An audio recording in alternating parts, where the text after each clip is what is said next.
ആകാശവാണി കവരത്തെ നിലയത്തിന്റെ green quiz എന്ന പരിപാടിയിലേക്ക് സ്വാഗതം. Thank you. Muhammad Adnan KK.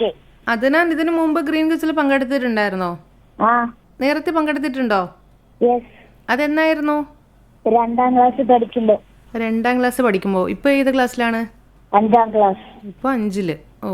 ഇപ്പൊ 2ാം ക്ലാസ് ഏത് സ്കൂളിലായിരുന്നു? Girls school. ഇപ്പൊ 5-ലേക്കാണല്ലേ? എനിക്ക് ഈ പേര് പെട്ടെന്ന് കേട്ടപ്പോ എന്തോ നമ്മുടെ പരിപാടിയിൽ പങ്കെടുത്തു എന്നൊരു തോന്നൽ, അതുകൊണ്ടാട്ടോ ചോദിച്ചത്. മുഹമ്മദ് അദ്നാൻ ഇപ്പൊ ഏത് ദ്വീപിൽ നിന്നാ വിളിക്കുന്നേ? കവരത്തിക്കാരൻ തന്നെയാണോ? ഇല്ല, കൽപ്പനി. 2ാം ക്ലാസ് പഠിക്കുമ്പോ വിളിച്ചിരുന്നു എന്ന് പറഞ്ഞില്ലേ? ആ ടൈമിലും കവരത്തി തന്നെയായിരുന്നോ? ഓക്കെ. പിന്നെ വീട്ടിൽ ആരൊക്കെ ഉണ്ട് അദ്നാന്റെ? ഉമ്മ, ഉപ്പ, ചേച്ചി, പിന്നെ 2 ബ്രദേഴ്സ്. അദ്നാന്റെ ബാപ്പയുടെയും ഉമ്മയുടെയും പേര് പറയോ? ഉമ്മയുടെ പേര് നജ്മുൽ സാബിറ KK. ബാപ്പയുടെ പേര് അൻവർ ഹുസൈൻ KI. പിന്നെ ആരാ ഇവിടെ വർക്ക് ചെയ്യുന്നതപ്പോ കവരത്തിയില്? ബാപ്പ വർക്ക് ചെയ്യുന്നുണ്ട്. ഏതാ ഡിപ്പാർട്ട്മെന്റ്? ARCS. പിന്നെ ആരൊക്കെയായിരുന്നു വീട്ടില്? ഉപ്പ, ഉമ്മ, ഒരു താത്തയും 2 ബ്രദേഴ്സ്. അവരൊക്കെ എന്ത് ചെയ്യുന്നു? ഇവിടെ തന്നെ ഉണ്ടോ? ഏറ്റവും മൂത്തൻ കൊച്ചിയിലാണ്. അവിടെ വർക്ക് ചെയ്യാണോ? ഇല്ല. പിന്നെ പഠിക്കുകയാണോ? എന്തിനാ പഠിക്കുന്നത് ഇപ്പോ? ഫിസിയോതെറാപ്പി. ഓക്കെ. പിന്നെ 2ാമത്തെ ആള്? +1 പാസ്. ഇനിയിപ്പോ +2-ലേക്കാണ്? ഇല്ല, +1-ലേക്ക് പോയതാ. 10-ന്ന് +1-ലേക്ക് പോയതാണ്. ഓക്കെ. പിന്നെ ഇത്താത്ത അല്ലേ ഉള്ളത്?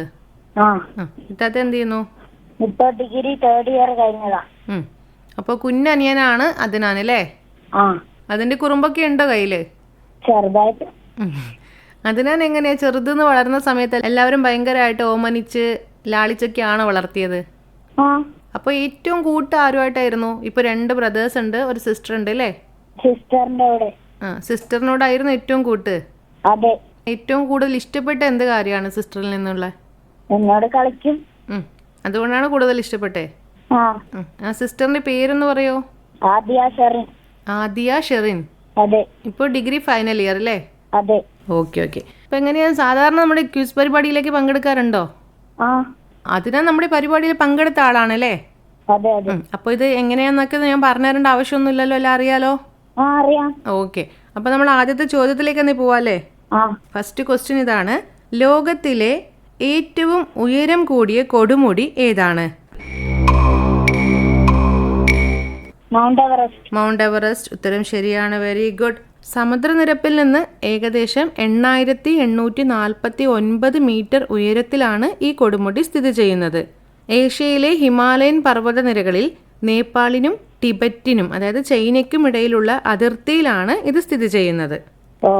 ഇനി 2ാമത്തെ ചോദ്യത്തിലേക്ക് പോവാല്ലേ? ഇന്ത്യയുടെ ദേശീയ പക്ഷി ഏതാണ്? പീക്കോക്ക്. ഉത്തരം ശരിയാണ്. ഇന്ത്യൻ പീക്കോക്ക് ആണ് ഉത്തരം. ഇന്ത്യയുടെ ദേശീയ പക്ഷി എന്ന് പറയുന്നത് ഇന്ത്യൻ മയിൽ അല്ലെങ്കിൽ ഇന്ത്യൻ പീക്കോക്ക് ആണ്. ശാസ്ത്രീയമായി പാവോ ക്രിസ്റ്റാറ്റസ് എന്നറിയപ്പെടുന്ന ഈ പക്ഷി ഇന്ത്യൻ സംസ്കാരത്തെയും പാരമ്പര്യത്തെയും പ്രതിനിധീകരിക്കുന്നു.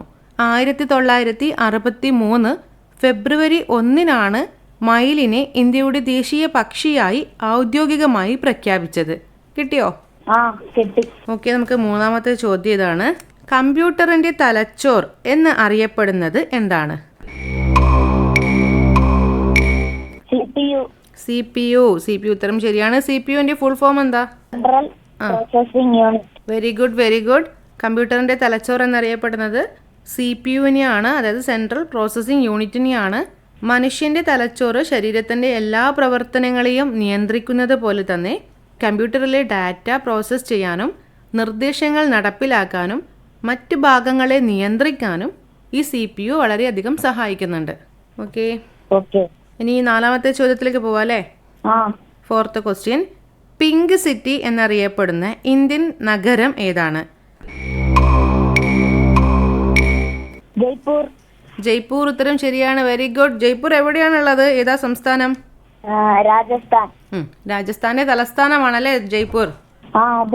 നഗരത്തിലെ ചരിത്ര പ്രസിദ്ധമായ കെട്ടിടങ്ങളുടെയും കൊട്ടാരങ്ങളുടെയും ആകർഷകമായ പിങ്ക് നിറമാണ് ഈ പേരിന് കാരണമായത്. പിന്നെ ഒരു കാര്യം കൂടി ഇതിൽ പഠിച്ചു വെക്കുക: 2019 യുനെസ്കോ ജയ്പൂരിനെ ലോക പൈതൃക നഗരങ്ങളുടെ പട്ടികയിൽ ഉൾപ്പെടുത്തിയിട്ടുണ്ട്. ഓക്കെ. ഓക്കെ. അതും കൂടി പഠിച്ചു വെക്കാം കേട്ടോ. ആ. ഇനി 5ാമത്തെ ചോദ്യം വളരെ എളുപ്പമുള്ള ഒരു ചോദ്യമായി പോയി. കേരളത്തിന്റെ തലസ്ഥാനം ഏതാണ്? തിരുവനന്തപുരം. തിരുവനന്തപുരം. ഉത്തരം ശരിയാണ്. കേരള സംസ്ഥാനത്തിന്റെ തലസ്ഥാനമായിട്ട് തിരുവനന്തപുരം മാറിയത് ഏത് വർഷം മുതലാണെന്ന് പറയാൻ പറ്റുമോ അതിനാണ്? 1991. ആ അല്ലല്ലോ, 1956. അതായത് ഈ സംസ്ഥാന പുനഃസംഘടനയൊക്കെ നടന്ന സമയം 1956 കേരള സംസ്ഥാന രൂപീകൃതമായത് മുതൽ തന്നെ തിരുവനന്തപുരമാണ് തലസ്ഥാനമായി പ്രവർത്തിക്കുന്നത്. ഇന്ത്യയിലെ ആദ്യത്തെ IT പാർക്കായ techno park, Vikram Sarabhai space centre എന്നിവയുടെ ആസ്ഥാനം കൂടിയാണ് തിരുവനന്തപുരം. ഓക്കെ. അപ്പോൾ നമ്മൾ 5 ചോദ്യങ്ങൾ ചോദിച്ചു. 5 ചോദ്യങ്ങൾക്കും ആൻസർ കറക്റ്റായിട്ട് തന്നെ വന്നിരിക്കുകയാണ്. കൺഗ്രാറ്റുലേഷൻസ്.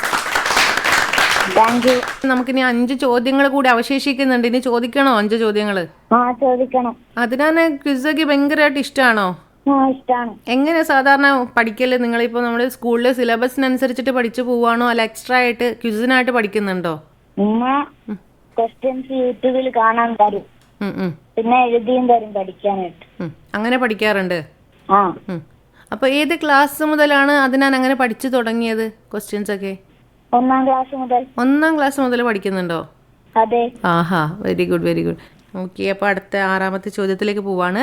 ഈജിപ്ത് ഏത് ഭൂഖണ്ഡത്തിലാണ്? ഈജിപ്ത് എന്ന രാജ്യം ഏത് കോണ്ടിനെന്റിലാണ് ഉള്ളത്? ആഫ്രിക്ക. ഉത്തരം ശരിയാണ്. Very good. ഇത് കറക്റ്റായിട്ടും ആഫ്രിക്ക എന്ന് പറയാൻ പറ്റില്ല ശരിക്കും, എന്നാലും നമ്മൾ ക്വസ്റ്റ്യനിൽ ചോദിക്കുമ്പോൾ ആഫ്രിക്കയാണ് ഉത്തരം വരുന്നത്. ഈജിപ്ത് പ്രധാനമായും ഒരു ആഫ്രിക്കൻ രാജ്യമായാണ് കണക്കാക്കപ്പെടുന്നത്. എന്നാൽ ഈജിപ്ത് ശരിക്കും ഒരു ഭൂഖണ്ഡാന്തര അല്ലെങ്കിൽ ട്രാൻസ് കോണ്ടിനെൻ്റൽ രാജ്യമാണ്. അതായത് 2 കോണ്ടിനെൻസിലായിട്ട് കൂടി കിടക്കുന്ന ഒരു രാജ്യമാണ് ശരിക്കും ഈജിപ്ത് എന്ന് പറയുന്നത്. ഈ രാജ്യത്തിൻ്റെ പ്രധാന ഭാഗം, ഭൂരിഭാഗവും ആഫ്രിക്കയിലാണെങ്കിൽ പോലും ഏഷ്യൻ ഭൂഖണ്ഡത്തിൻ്റെ തെക്ക് പടിഞ്ഞാറായി വരുന്ന സിനായ് ഉപദ്വീപ് അല്ലെങ്കിൽ സിനായ് പെനിൻസുല ഈ ഈജിപ്തിൻ്റെ ഭാഗമാണ്. അതിൽ വേറൊരു ക്വസ്റ്റ്യൻ കൂടി ഒളിഞ്ഞിരിക്കുന്നുണ്ട്. അതേതെന്ന് പറയാൻ പറ്റുമോ? പഠിച്ചിട്ടുണ്ടോ ഈ സിനായ് ഉപദ്വീപ്? ആ പേര് കേട്ടിട്ടുണ്ടോ? ഇല്ലല്ലോ. അതിനാൽ അതും കൂടി പഠിച്ചു വെക്കാം. അങ്ങനെ ഒരു ക്വസ്റ്റ്യൻ വരുന്നത്, ഈ ആഫ്രിക്കയെയും ഏഷ്യയും തമ്മിൽ, രണ്ടും 2 കോണ്ടിനെന്റ്സ് ആണല്ലോ, ആഫ്രിക്കയും ഏഷ്യയും തമ്മിൽ യോജിപ്പിക്കുന്ന ഒരു കര അതിർത്തി, അതാണ് ഈ സിനായ് ഉപദ്വീപ് എന്ന് പറയുന്നത്.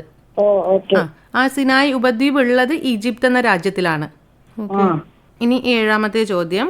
Land of the rising sun അല്ലെങ്കിൽ ഉദയസൂര്യന്റെ നാട് എന്നറിയപ്പെടുന്ന രാജ്യം ഏതാണ്? ഉദയസൂര്യൻ. ഉത്തരം ശരിയാണ്. ജപ്പാൻ. ഏഷ്യൻ വൻകരയുടെ കിഴക്കേ അറ്റത്തായി സ്ഥിതി ചെയ്യുന്ന രാജ്യമായതുകൊണ്ട് മറ്റുള്ള രാജ്യങ്ങളെ അപേക്ഷിച്ച് ഇവിടെയാണ് ആദ്യം സൂര്യൻ ഉദിക്കുന്നത്. ജപ്പാന്റെ സ്വന്തം ഭാഷയിലുള്ള നിഹോൺ അല്ലെങ്കിൽ നിപ്പൺ എന്നീ വാക്കുകളുടെ അർത്ഥവും സൂര്യന്റെ ഉദ്ഭവം എന്നാണ്. മോന് GK ആയിട്ട് ഇങ്ങനെ പഠിക്കുന്നത് കൊണ്ടാന്ന് തോന്നുന്നു. എനിക്ക് ചില ചോദ്യങ്ങൾ അതിനാണ് വേണ്ടിയിരുന്നില്ല എന്ന് തോന്നുന്നു. കുറച്ചും കൂടി ടഫാക്കി ക്വസ്റ്റ്യൻസ് വേണമായിരുന്നു അല്ലേ? അടുത്ത പ്രാവശ്യം നോക്കാം കേട്ടോ, കുറച്ചും കൂടി ടഫാക്കി തരാം ക്വസ്റ്റ്യൻസ്. 8ാമത്തെ ചോദ്യം ഇതാണ്.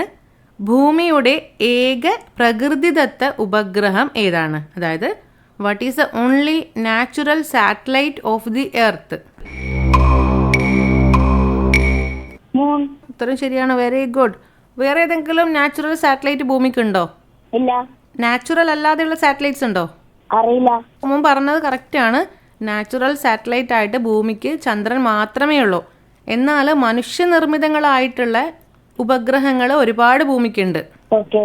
മനുഷ്യനിർമ്മിച്ച ആയിരക്കണക്കിന് കൃത്രിമ ഉപഗ്രഹങ്ങളും ചന്ദ്രനെ കൂടാതെ ഭ്രമണം ചെയ്യുന്നുണ്ട് ഭൂമിക്ക് ചുറ്റും. അതിപ്പോൾ വാർത്താവിനിമയം, കാലാവസ്ഥാ നിരീക്ഷണം, ശാസ്ത്രീയ ഗവേഷണം എന്നിവയ്ക്കായി ഉപയോഗിക്കുന്ന ഇത്തരം ഉപഗ്രഹങ്ങളിൽ ഇന്ത്യ വിക്ഷേപിച്ച ആദ്യത്തെ കൃത്രിമ ഉപഗ്രഹമാണ് ആര്യഭട്ട എന്ന് പറയുന്നത്. പിന്നെ ഇൻസാറ്റ്, എജുസാറ്റ്, ഇങ്ങനെ കുറേ ഉപഗ്രഹങ്ങളൊക്കെ നമ്മുടെ ഇന്ത്യയും മറ്റ് രാജ്യങ്ങളും ഒക്കെ വിക്ഷേപിച്ചിട്ടുണ്ട്. അപ്പോൾ പ്രകൃതിദത്തമായിട്ട് നാച്ചുറൽ സാറ്റലൈറ്റ് ആയിട്ട് ആകെ ഉള്ളത് ചന്ദ്രനാണെങ്കിൽ പോലും മനുഷ്യൻ നിർമ്മിതമായിട്ടുള്ളത്, അതായത് ഹ്യൂമൻ മെയ്ഡ് ആയിട്ടുള്ള സാറ്റലൈറ്റ്സ് ഒരുപാട് നമ്മുടെ ഭൂമിക്കുണ്ട്. ഓക്കെ. ഇനി 9ാമത്തെ ചോദ്യം ചോദിക്കാം അല്ലേ? നാഷണൽ സ്റ്റാറ്റിസ്റ്റിക്സ് ഡേ എന്താണ്? 29th June. 29th ജൂൺ ഉത്തരം ശരിയാണ്. Very good, very good. Thank you. ഇന്ത്യയിൽ ദേശീയ സ്ഥിതിവിവര കണക്ക് ദിനം, അതായത് നാഷണൽ സ്റ്റാറ്റിസ്റ്റിക്സ് ഡേ, എല്ലാ വർഷവും ജൂൺ 29-നാണ് ആചരിക്കുന്നത്. ഇത് ആരുടെ ഓർമ്മയ്ക്കായിട്ടാണ് ഈ ദിവസം നാഷണൽ സ്റ്റാറ്റിസ്റ്റിക്സ് ഡേ ആയിട്ട് നമ്മൾ ആഘോഷിക്കുന്നത്? അത് ഞാൻ ഓർക്കുന്നുണ്ടോ? ഇല്ല. ഇല്ല. എന്നാ പറഞ്ഞു തരട്ടെ അത്. ആ അത് ഞാനിപ്പോൾ ക്വിസിനൊക്കെ പഠിക്കാറുണ്ടല്ലോ ക്വസ്റ്റ്യൻസ്. ആ പഠിക്കുന്ന സമയത്ത് അതുമായിട്ട് ബന്ധപ്പെട്ടത് കൂടി കുറച്ച് വായിച്ചിട്ടെങ്കിലും പോവാട്ടോ. Okay okay. പഠിക്കണ്ട. കാരണം ഇപ്പോൾ നമ്മളിപ്പോൾ ഇമ്പോർട്ടൻറ്റ് ഡേയ്സ് പഠിക്കുന്ന സമയത്ത് ഇപ്പോൾ എക്സാമ്പിൾ ഇത് പറയുകയാണെങ്കിൽ ഇപ്പോൾ June 29th national statistics day എന്നുള്ളത് പഠിച്ചു. അപ്പോൾ നമ്മൾ ചിന്തിക്കണം അതെന്തുകൊണ്ടാണ് അന്നത്തെ ദിവസം നാഷണൽ സ്റ്റാറ്റിസ്റ്റിക്സ് ഡേ ആയിട്ട് നമ്മുടെ ഇന്ത്യ ആഘോഷിക്കുന്നത്. അപ്പോൾ നമുക്കതിൻ്റെ റീസൺ കിട്ടുമല്ലോ. ആരോ ഒരാളുടെ ജന്മദിനമാണ്. അപ്പോൾ നമുക്ക് അതും കൂടി നമ്മൾ എന്തെങ്കിലും നമുക്കത് ഉപകാരപ്പെടും പഠിച്ചു വെച്ചാൽ. ഓക്കെ. അതെ. ഓക്കെ. അപ്പോൾ നമുക്ക് കൂടുതൽ വിവരങ്ങളും കിട്ടുമല്ലോ. അതെ അതെ. അപ്പോൾ ഇതിൻ്റെ പറഞ്ഞു തരട്ടെ. ആ ആധുനിക ഇന്ത്യൻ സ്ഥിതിവിവര കണക്കിന്റെ പിതാവായി അറിയപ്പെടുന്ന പ്രൊഫസർ പ്രശാന്ത് ചന്ദ്ര മഹലനോബീസിന്റെ ജന്മദിനമാണ് ഈ ദിനമായി, അതായത് സ്റ്റാറ്റിസ്റ്റിക്സ് ദിനമായി ആഘോഷിക്കുന്നത്. സാമ്പത്തിക ആസൂത്രണത്തിലും സ്ഥിതിവിവര കണക്കിലും അദ്ദേഹം നൽകിയ സംഭാവനകളെ മാനിച്ചാണ് 2007 മുതൽ ഇന്ത്യ ഗവൺമെന്റ് ഈ ദിനം ഔദ്യോഗികമായി ആചരിക്കാൻ തുടങ്ങിയത്. ഓക്കെ. ഇനിയിപ്പോൾ അവസാനത്തെ ഒരു ചോദ്യം, ഇത് കിട്ടുമെന്നുള്ളത് നോക്കാം. ഇതും കൂടി കിട്ടിയാൽ 10ൽ 10 മാർക്ക് ആവും അല്ലേ? അതെ. അപ്പോൾ അവസാനത്തെ ചോദ്യം ഇതാണ്. ഒരു ലീപ്പ് വർഷത്തിൽ എത്ര ദിവസങ്ങളുണ്ട്?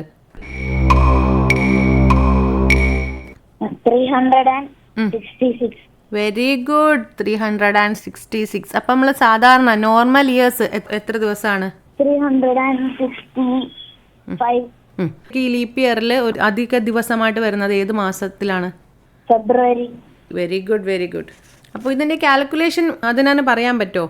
എങ്ങനെയാണ് ലീപ്പ് ഇയർ വരുന്നത്? എത്ര വർഷം കൂടുമ്പോഴാണ് ലീപ്പ് ഇയർ ഉണ്ടാവുന്നത്? 4 വർഷത്തിൽ. 4 വർഷം കൂടുമ്പോൾ. Very good. അപ്പോൾ 365 ദിവസമാണ് നമ്മുടെ ഒരു വർഷത്തിൽ വരുന്ന ദിവസങ്ങളില്ലേ? ആ ശരിക്കും 365 കാൽ കൂടിയുണ്ട് അല്ലേ? അതെ. അങ്ങനെയല്ലേ വരുന്നത്? അതെ അതെ.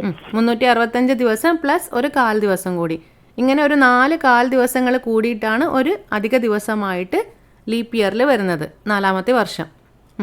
ഓക്കെ. ഓക്കെ. അപ്പോൾ നമ്മളിപ്പോൾ 2026 ഒരു ലീപ്പ് ഇയർ ആണോ? ഇല്ല.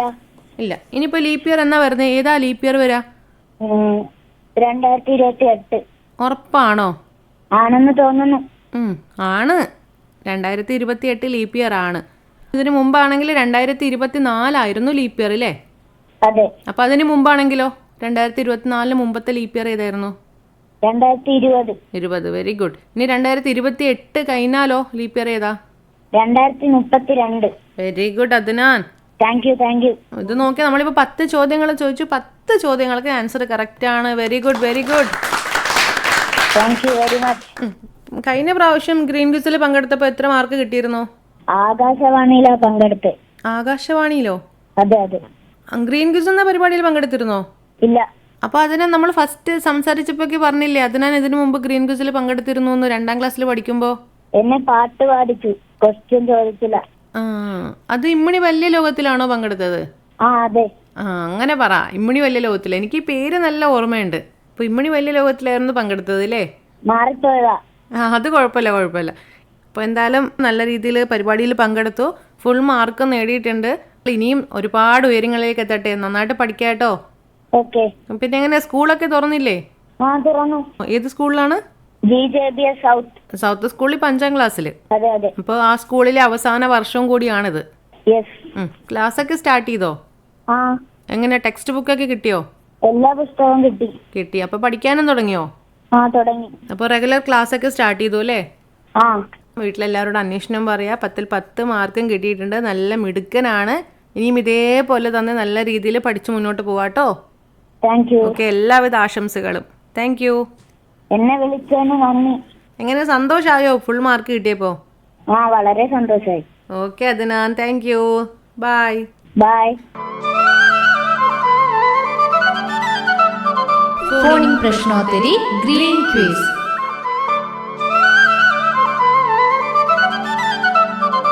ഈ പരിപാടി തയ്യാറാക്കിയത് ഫസ്ലീന ബീഗം, ഉമ്പിയപുര.